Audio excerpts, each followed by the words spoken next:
I'm a Fantastic. criminal, not a patient. I'm going to introduce you to Karen C. Goldstein. She is the Executive Director of Normal Florida and our sponsor for Regulate Florida.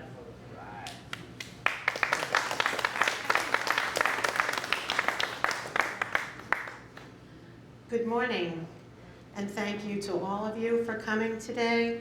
We appreciate it. I'm Karen Goldstein. I am Vice Chairperson of Sensible Florida and Executive Director of Normal of Florida. We're very excited to be able to bring this option to the voters of Florida. We believe that this is the time for adults to be able to come home from work and relax the way they want to.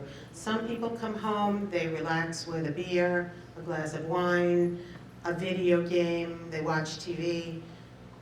Why should an adult in the privacy of his own home not be able to relax with some cannabis? In the 1960s, when I was in college, there was a renewed interest in marijuana. Mine is the generation that brought us Woodstock and tie-dye. But mine is also the generation that gave us Steve Jobs, Bill Gates, Oliver Stone, basketball great Phil Jackson, Susan Sarandon, Supreme Court Justice Clarence Thomas, Martha Stewart, and countless others who succeeded in spite of, or maybe because of, their cannabis use. The personal computer, the Apple computer, Stephen King's books, the polymerase chain reaction, which allows the duplication of DNA, and many more important discoveries and inventions came from my generation. One would have to doubt that any of these great minds suffered as a result of cannabis use. Prohibition, a program that failed to eliminate or even restrict the use of alcohol in the 1920s, has also failed to eliminate or reduce the use of marijuana. It's like a giant worldwide game of whack-a-mole, with drug suppliers popping up to replace the ones who are taken down moments before. In fact, because of a lack of a regulated market, the illegal market is allowed to flourish since it has no competition. We know that the useless enforcement of marijuana prohibition eats up valuable police resources. For instance, there are currently 400,000 untested rape kits nationwide. 400,000, which contain DNA information that could identify and convict countless rapists. Taxes collected from the sale of legal marijuana could provide education, counseling, and other necessary public services. We know that prohibition has historically had a minimal effect on the use, and in Colorado, a 2014 Healthy Kids survey showed that students used marijuana less than in previous years and at lower rates than the rest of the country. The concerns that are often repeated by the uninformed include driving while impaired, the gateway effect, and addiction.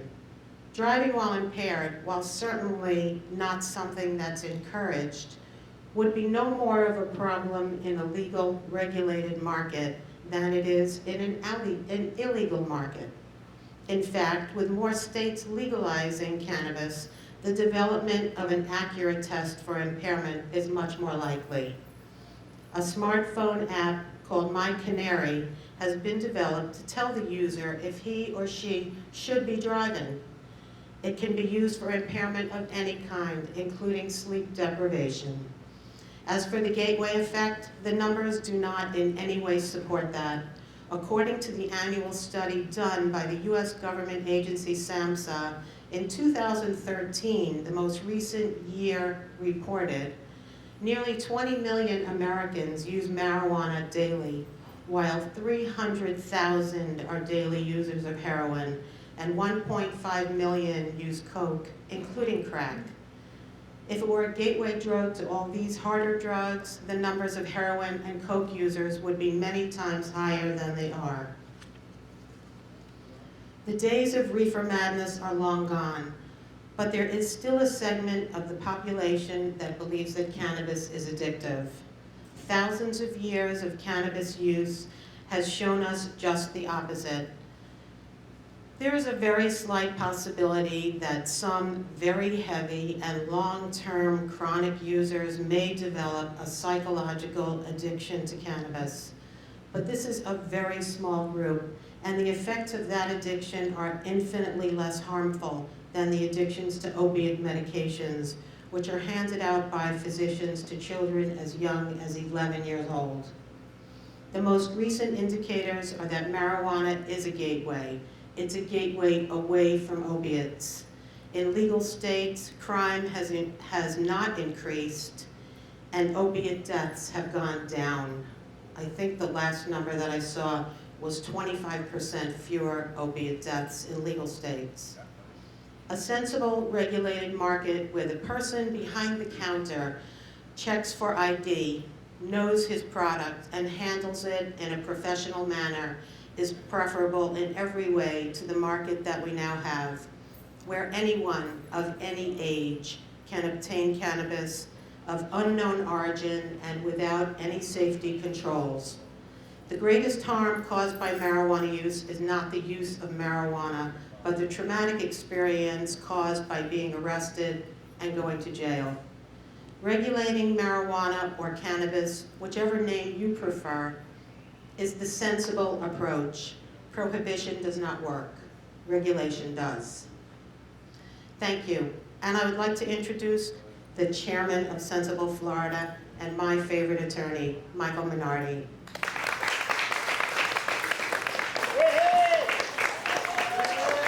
Thank you, everybody. This is an exciting time in Florida and across the country for the changes in the laws regarding marijuana. Regulate Florida is about creating sensible policy and control of an unregulated but already flourishing marketplace. We are focused on protecting the children, stimulating our economy, and building our communities and picking them up instead of destroying them. We believe protecting our children is the key. Currently, Florida has a great example of how to do that. Tobacco-Free Florida is one of the best programs in the country. They have reduced its rate of tobacco use to 8.6%, which is lowest than anywhere else in the country and lower than it has ever been in history. They are well below the national average of 15.8%, and the president of the National Campaign for Tobacco Use has said that Florida's remarkable progress makes two things perfectly clear.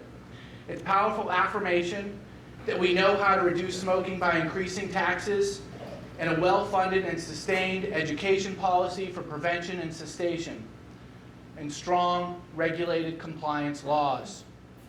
Second, it demonstrates to other states a model of how to do this.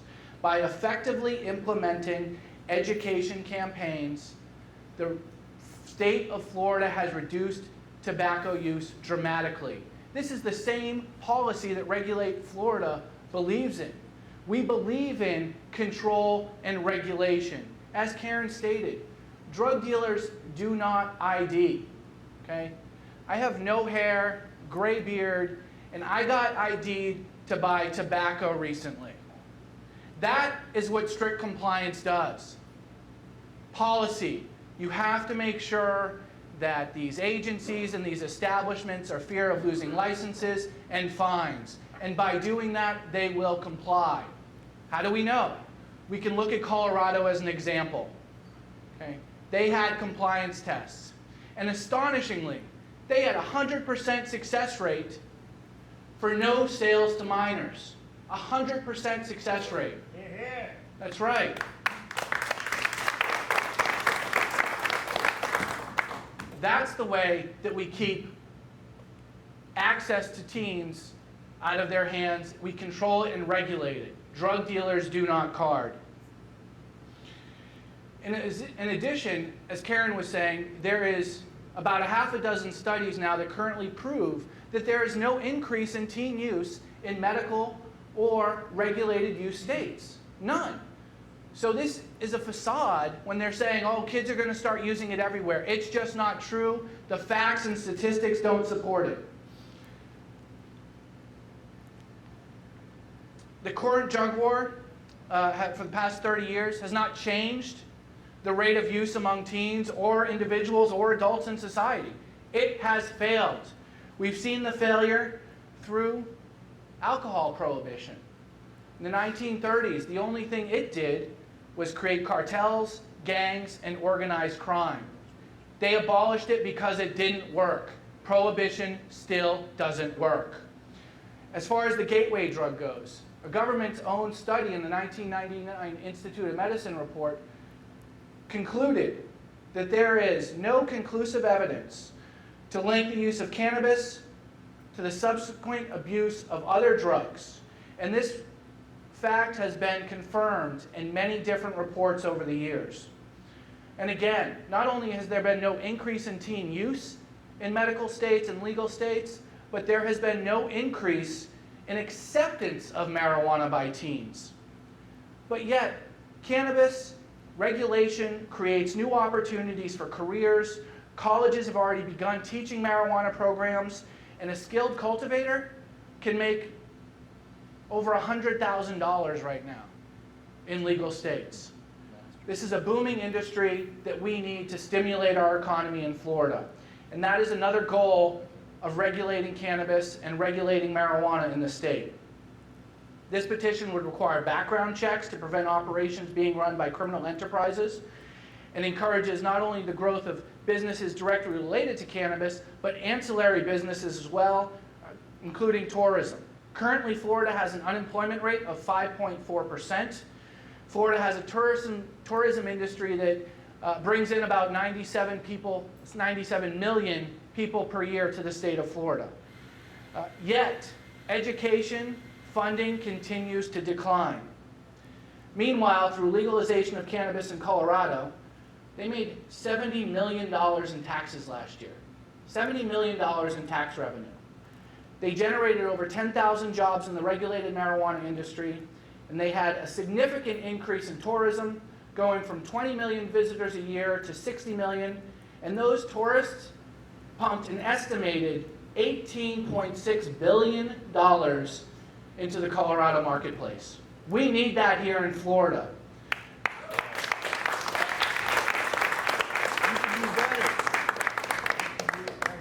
Growing our future can and will happen with the passage of this amendment. It is proven in other states to do so. Our population is about 4 times that of Colorado at 19.8 million. And if you calculate the numbers, a striving marijuana market, regulated marijuana market in the state of Florida could create over 35,000 jobs. Yeah. That's right. We're talking about jobs here. Putting people to work, taking them off the streets. It creates ancillary businesses that service the cannabis market, including travel packages and tours are booming right now. Within the months after Colorado regulated cannabis and passed the vote, they had a 75% increase in hits on websites for tourism. 75% increase. We are the tourism and vacation capital of the world. We need to bring people here instead of pushing them away in fear of arrest. Oregon is going to start soon. They believe so much in this program, they had it to start January of 2017. They moved it up to October of 2017. 16, exactly. They wanted to start increasing that revenue now, and they estimate in the first quarter they're going to make $17 million in the first quarter of business. That's right. This is money for the economy and for the state. Colorado made $35 million in March. That equated to $13.6 million for education construction projects. $13.6 million. If we use $13.6 million in Florida towards education at the current rate per student of about $7,000 per year, we would be able to fund an additional 1,942 students. Education, put the money where it belongs and where it deserves to be.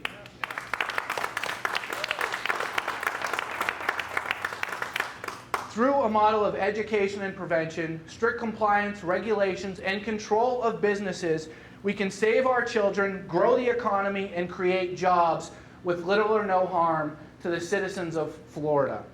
In California, a state closer to ours in size, just in the medical market, they made over $1 billion in 2014. That is an amazing amount.